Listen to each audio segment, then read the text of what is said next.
All right, everybody. Welcome back to another episode of Recliner Sports Talk. My name is Nick. I'm Brandon. I'm Zach. Episode 24. Okay. Hopefully, you guys enjoyed that mock draft. Okay. This week, we're going to talk some draft reactions. You guys saw how bad our predictions were. We should have done the trades. We'll have to know for next year. Okay. We said it was going to happen, didn't do it. Then, what is baseball doing wrong? Still, we all have strong feelings about baseball still struggling so much to promote itself. NBA playoff format and our boy Bron complaining about it. And then lastly, the top 5 movie athletes. So those are, those created athletes for the movies. We did have some confusion with that. Not actual athletes that played in movies. We will do that eventually, though. Okay. So obviously, our draft did not go as completely planned, okay, even though Zach and I did get the first 2 right, okay? But, Zach, if you were looking back on it now, did teams make the right picks or did they make forced picks? What do you think? I think when San Fran took Trey Lance, I think that shook some people up a little bit.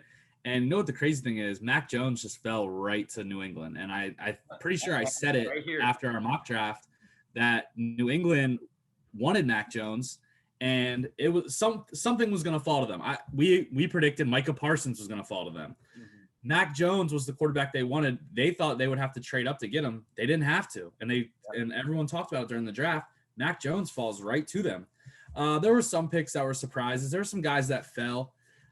Terrace Marshall to the Panthers in the second round. I didn't know if he was gonna be a first round pick, but he went a little bit later in the second round. Problems.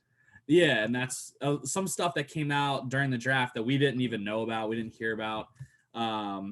Alex Leatherwood was a guy that we predicted in the first round. I predicted him to go to the Titans. He went earlier to the Raiders. And then Mel Kiper had him going in the third round. Mel Kiper was way off also, so I didn't feel too bad about our mock draft. Piper. I know, but the experts, I think a lot of things were thrown off, and I think because of with COVID and not having the true combine and just going to pro days, I think things got thrown mixed up a little bit. I think there was a lot more behind the scenes that teams didn't let on and leak out.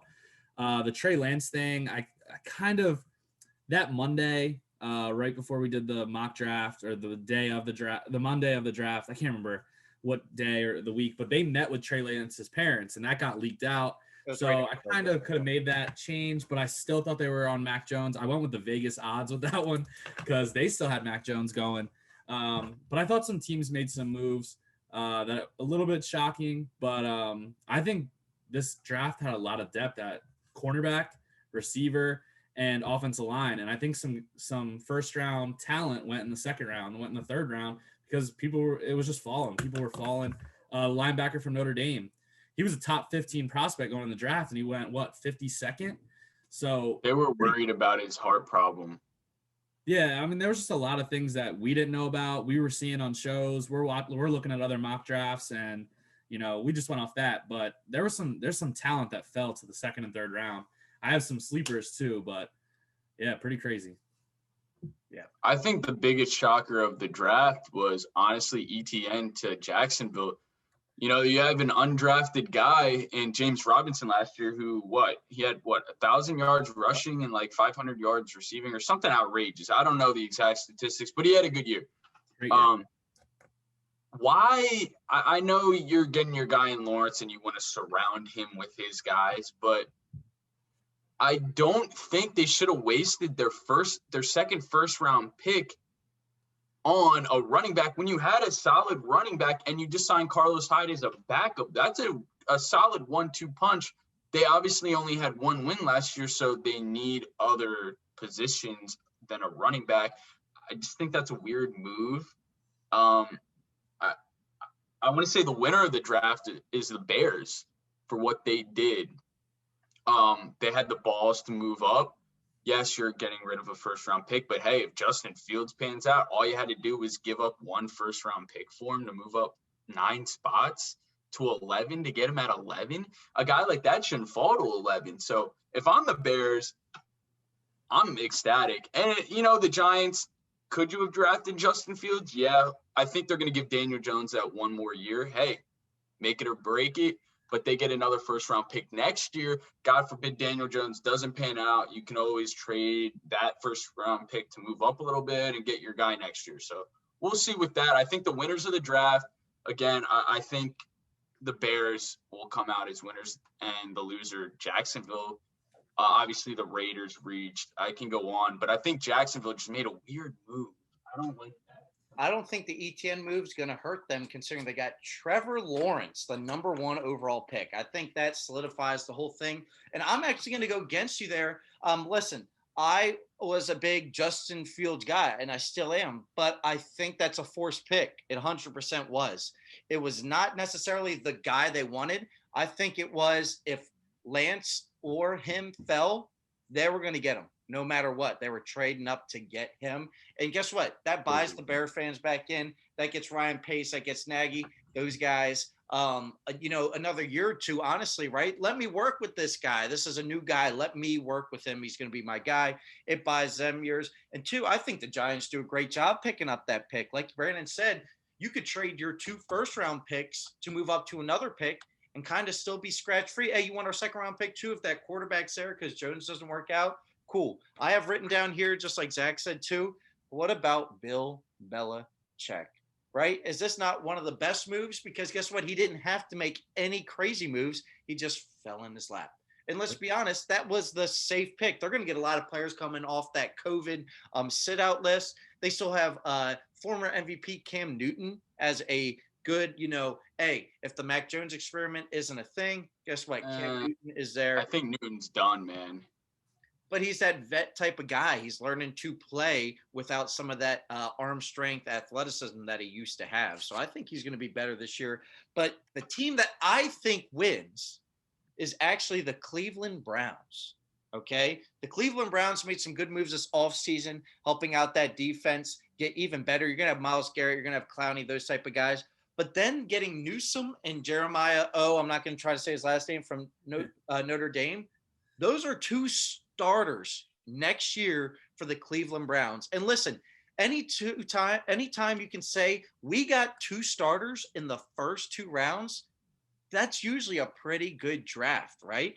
And they're a team that, had a good season last year, and they just got better this offseason. I truly believe it. And then I'll comment on my Washington football team there. All right, listen, do I think it was a little bit of a reach pick? Yes. But here's the thing, too. I also think you get an athletic linebacker behind that defensive line.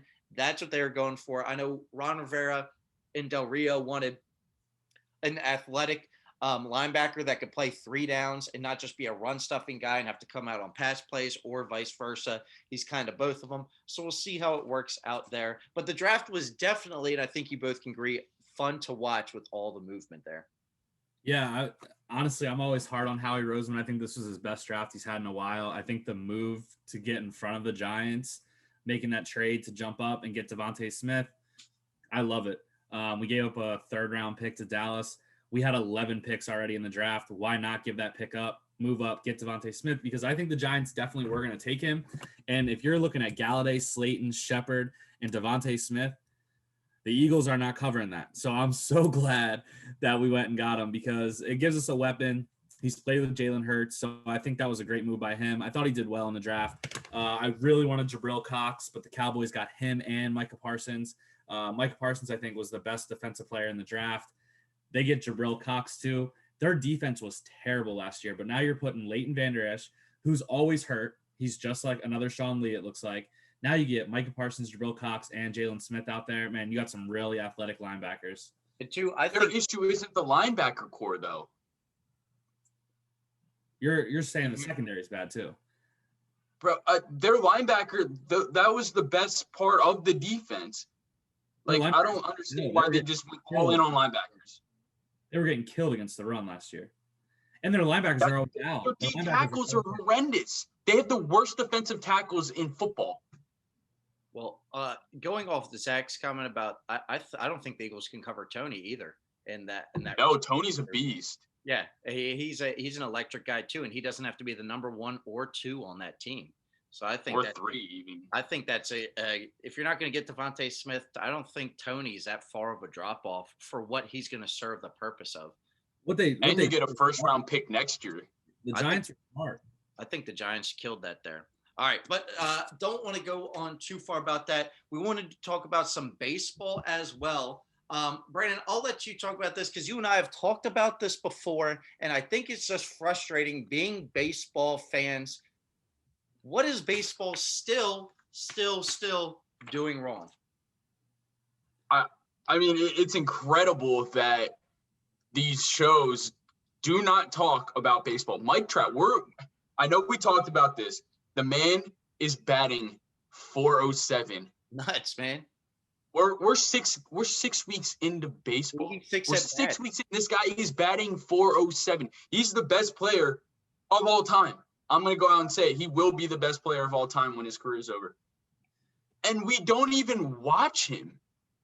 Like, they don't even talk about him. I've heard Tom Brady gotten brought up 7 times in the past week on these talk shows. They don't even bring up Mike Trout during the season. Like, it's incredible. Why can't we talk about baseball? Like, for real, Mike Trout I don't think people understand, people who aren't, like, avid baseball fans, how good this dude is. He literally does everything perfectly, whether it's defense, whether it's base running, whether it's hitting for average, hitting for home runs, situational baseball. Like, the dude is just unbelievable, and no one talks about him. And on the East Coast, you can barely watch him play. They have like, it comes on at his game. It's so dumb. His games come on at 10:30. We talked about this. Like, they gotta start not kowtowing to the West Coast. I understand they're 3 hours, whatever. If you start games at 5 o'clock West Coast time, we can still watch it over here. It's a win-win. I don't understand. Like, I don't know. Baseball needs to be advertised. It needs to be talked about on these shows. It needs to be brought up because First Take, believe it or not, they get some viewers. The Undisputeds, the Colin Cowherd, like, it needs to be talked about and shown, and it really isn't. It's just honestly basketball and football. That's all that's ever brought up. And I'm tired of it. Like, this is baseball season, and they're still trying to reach for football topics every day. Come on, I'm tired of it. It's baseball. We're in the season. Yeah, and I agree. And like Zach and I were talking before you got on here, Brandon, Means threw a no-hitter today.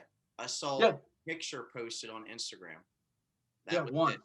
The MLB. I wouldn't have known if Justin didn't bring it up in our group chat. And I knew because one of the guys I coach with is an Orioles fan. So here's the thing. Baseball's got to get rid of this license on their highlights. I don't know if it's a contract or what. Get rid of it. The House of Highlights has been awesome. The dude that made House of Highlights on Instagram is now employed by ESPN, I believe. Okay. And guess what? He can't show baseball highlights because they're licensed. It's stupid, idiotic. I cannot believe it. How am I supposed to promote baseball? And guess what? If we were to try to promote a baseball highlight, it's licensed. We couldn't do it. It would get taken down. We'd get sued if we made money off it, all that type of stuff. It is dumb. And Brandon, I also had the Trout thing written on there. He's the best player ever. All right. He's almost 30. He's been in the league for what now? 9 years, 10 years. And we're still saying he's the best player ever. He's probably going to win MVP this year. I know it's still early. 407. He has 407. 6 weeks in. He's gone 1 for 3 the past 2 games, and his average has gone down. He's gone 1 for 3 the past 2 games, and his average has gone down. And one of those was a home run that they had a shift on for him with 4 outfielders, and he hit a home run. And listen, some of the most exciting teams are out West Coast. Let's be honest, and maybe we're biased, right? We're East Coast guys. Everything runs through the East Coast. Play an earlier game. Hey, I'm sorry about your 8 o'clock start. Have a 5 o'clock start. Help us out. You got the Dodgers out there. You got the Padres out there. You got Trout and Ohtani out there. Give us a break. Play some more day games. Play some more 5 o'clock games. Because guess what? We want to see good baseball as baseball fans. NL East, Yankees stink. Okay. Real quick. What? Stanton Stanton, the past 3 games, has had 3 hits in each game, and I just got a notification he just hit a 450-foot home run. Stanton is on a tear, seriously. He has 11 hits. He's going to start hitting the ball as well if they start throwing beach balls at him. Who knows? But here's the thing again. I'll say it again, and Zach, I'm sorry. I'll let you go here. But it's infuriating being a baseball guy. How am I supposed to promote this to youth athletes as well? When again, hey, did you guys see that game last night? No, it was blacked out in our area. Or no, we didn't get that channel. Or this or that. Get it out there. Get baseball out there. Zach, what do you got?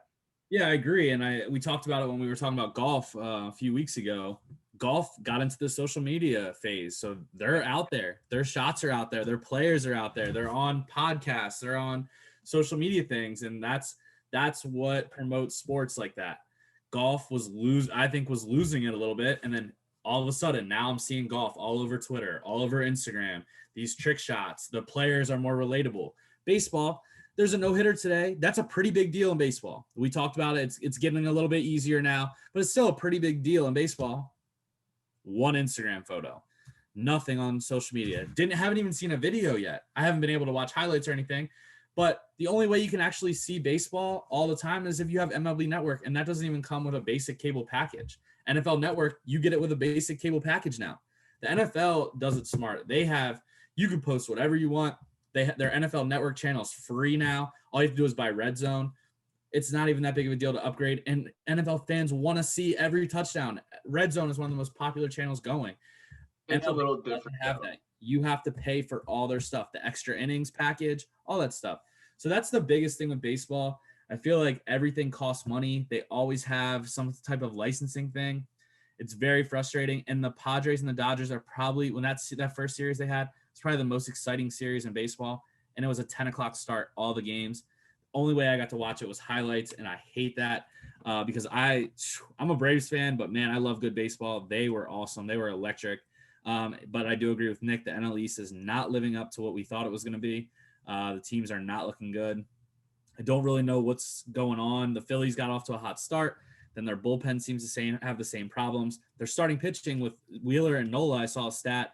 I think they're like 1-something when they don't pitch or something the last couple months. It's crazy.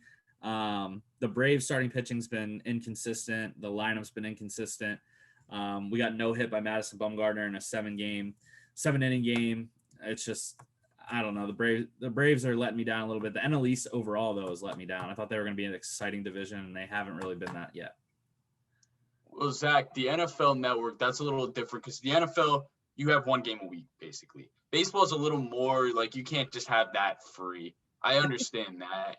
I get that, but you could have the MLB Network. You could have the TV shows and the talk shows that NFL Network has playing. You don't have to show games. Yeah. The NFL Network rarely shows games. Yeah. They might show games in rewind and all that stuff. I think they had a guy in scoring position. Stanton's up with bases loaded. Here's a save situation. Right. People would also watch that type of stuff too. Hey, there was a big highlight in the Milwaukee Phillies game. Here we go. Let's tune into it. People would like to see that. Okay. I will say the NL East is bad because the pitching's bad. Yeah. All the teams don't have really good starting pitching. Other than like DeGrom, obviously. But hey, the Mets offense is have good pitching score. So all right. 2 more things left on the docket here. I'll start our first and I'll let you guys talk about it. So as of yesterday, the playoff picture looked like this for the NBA. So the Sixers and the Suns are the 1 seeds. The Nets and the Jazz are the 2 seeds. Then it would be Denver playing the Mavs, Knicks playing the Hawks, Clippers playing the Lakers, which I would love to see them both playing in the same arena there. Then Milwaukee and Heat, and I think the Heat could win that. Then you got your 7 and 8s, Portland and Golden State, and then the Celtics and Hornets. And then you have your 9-10 play-in, Memphis and Spurs, and then Pacers and Wizards. Wizards probably hottest team in the NBA. And then you have that play-in round. So I have the quote from LeBron James, okay? And it basically is whoever came up with that explicit needs to be fired. What do we take on this? What is our take? Brandon, I'll let you go first. It looks like you're chomping at the bit there. what do you think about this NBA playoff? And is LeBron right, or is he just crying?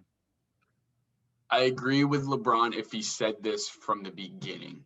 Yes, It seems a little whiny that he's saying it after the Lakers slide. Now, I will agree with him. The NBA, guess what? There's 30 teams, right?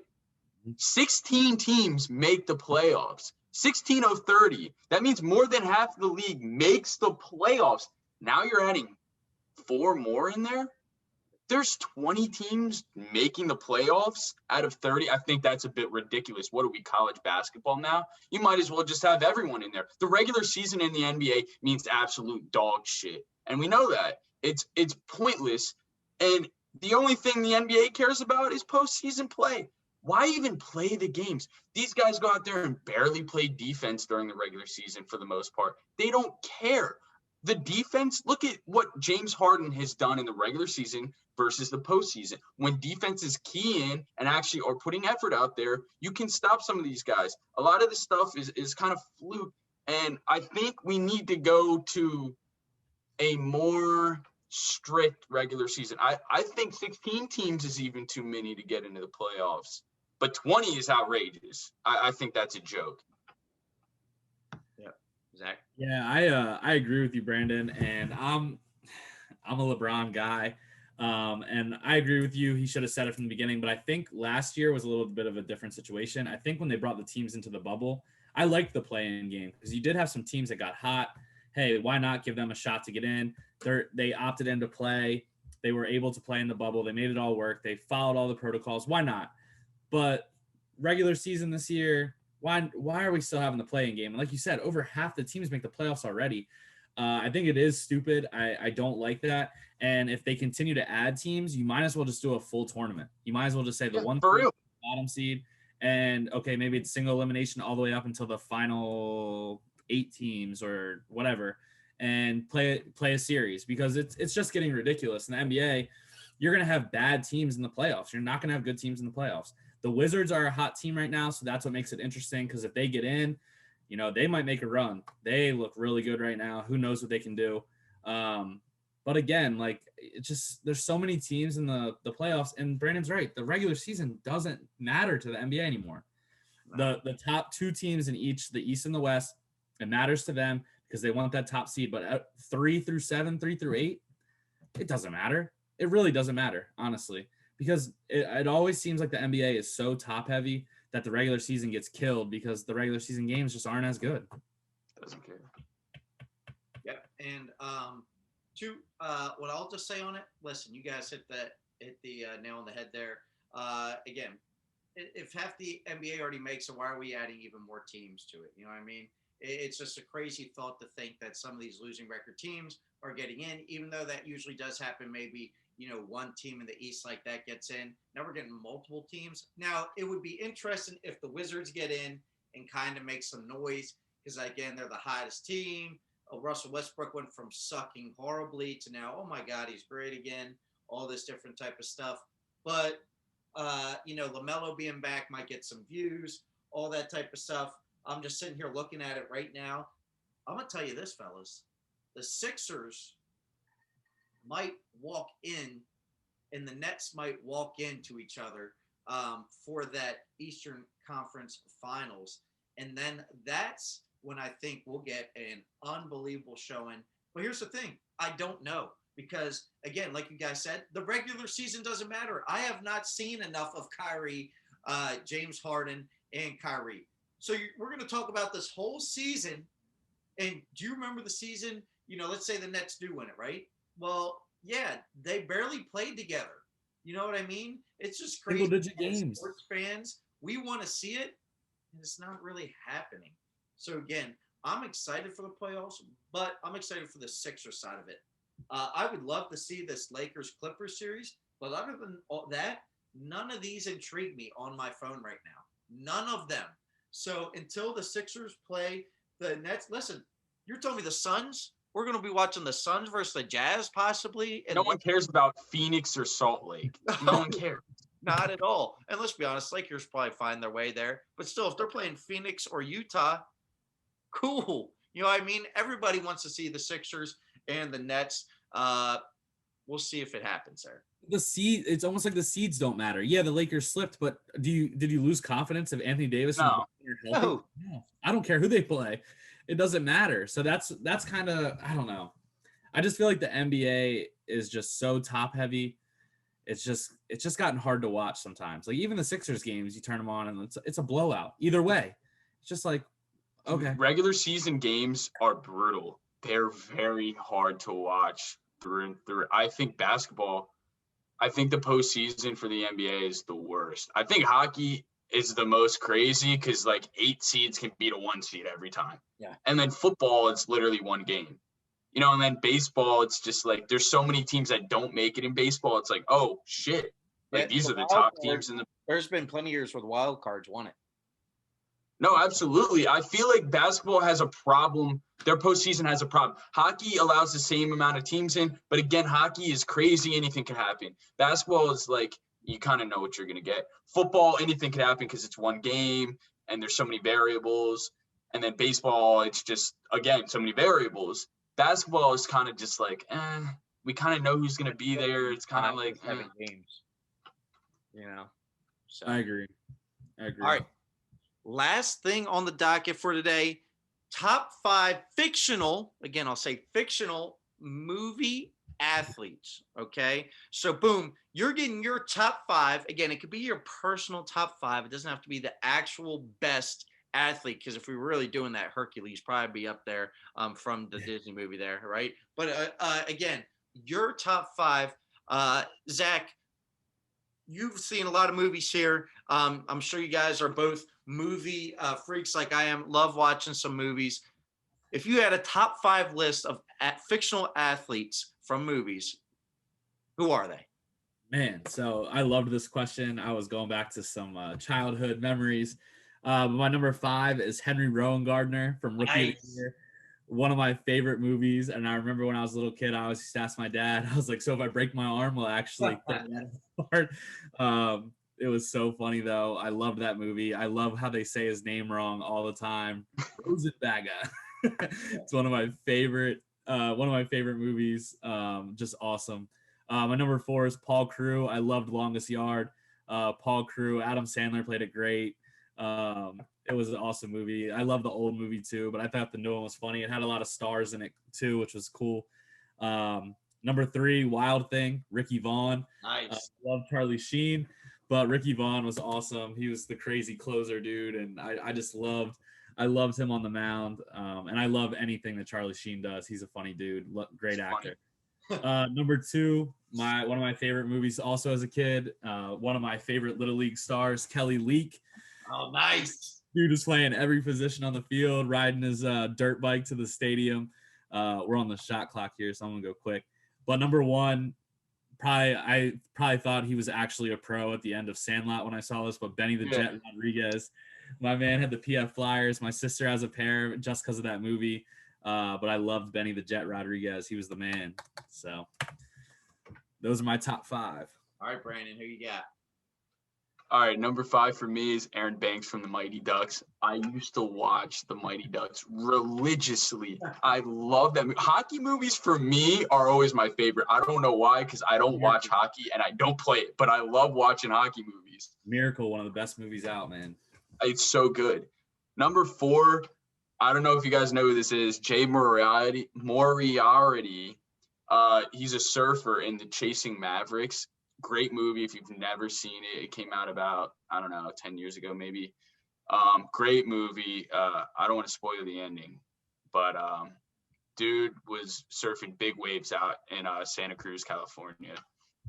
Number 3 is Happy Gilmore. How did you guys forget about that? Come on now. Happy Gilmore, that is a great movie. Definitely a comedy. Number 2, Rocky. Zach, you didn't even have Rocky in your top 5. You're a Philadelphia guy. Come on now.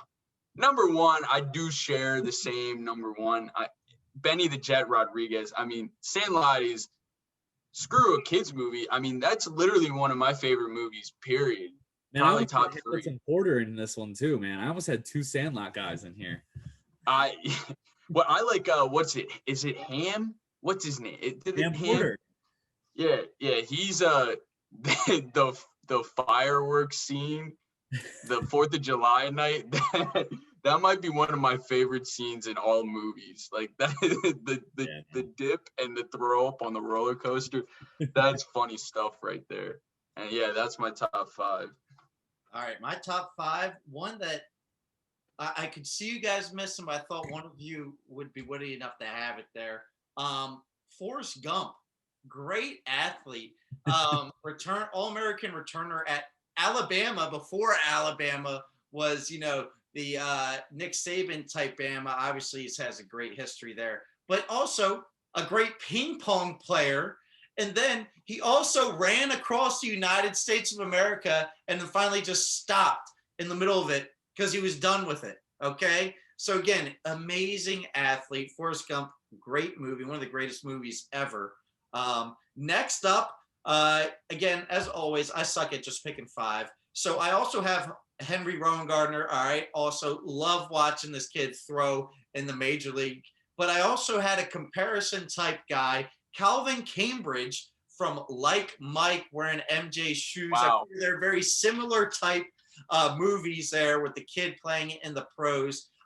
Also, honorable mention, Icebox from the Little Giants. I was very high on Little Giants, baby. Yes. So also number 3, another one that's played a crazy amount of sports from basketball to football. The list goes on and on. Air Bud. Air Bud is one of the greatest animal athletes of all time. That is fictional. You have a dog? Okay. Great movie. Tearjerker when he's trying to throw the ball away for the dog to go chase, all that stuff. Start tearing up just talking about it. No, Air Bud, great fictional athlete there. Then I am also saying Rocky for my number 2. You could put Apollo, Adonis Creed, Drago in there as well. Okay. All the boxers, so many good characters in there, but obviously Rocky, come on, Philly right there. Got to go Rocky. And then fellas, can you tell we're baseball people? Benny the Jet, put on my PF Flyers, outrun a big dog. Rodriguez is my number 1 pick as well. I remember getting my first pair of PF Flyers. I could not figure out how to get the tongue to stop falling over to the side and just had my big white socks falling out of them all the time. I have figured it out now. Still wear my Converse all the time, but the PF Flyers, greater than all. Okay, Benny the Jet, one of the greatest sports movies ever, in all of our opinions. There, Sandlot, a great movie. All right, fellas, that was fun to think about there. Do you guys have any final thoughts for the people? Hey, happy Cinco de Mayo, and hope your team did a great job in the draft. Yeah, Brandon. I just want to say, go out and golf. You'll love it. I've been playing golf more in the past month than I have probably since high school. And I'll tell you what, just getting outside and playing it's just amazing. Even if you're not good, like Zach, I keep telling you, you need to play. Just go out and play. You'll get better by playing. You don't need to count your strokes, but like actually, try and hit the ball and play, in a game situation. Just do situational stuff, drop 2-3 balls from 100 yards out and hit it. Thanks for calling me out there, but all right. I mean, I'm just saying. Yeah, no, I know.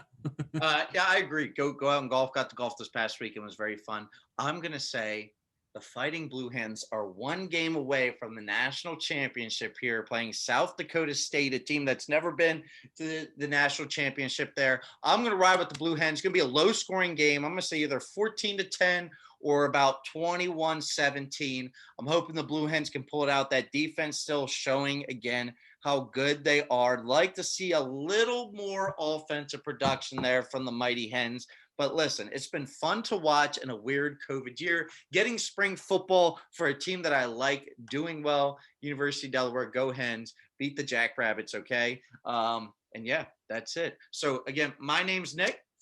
I'm Brandon. I'm Zach. As always, thank you for watching, and we'll see you guys next week on Recliner Sports Talk.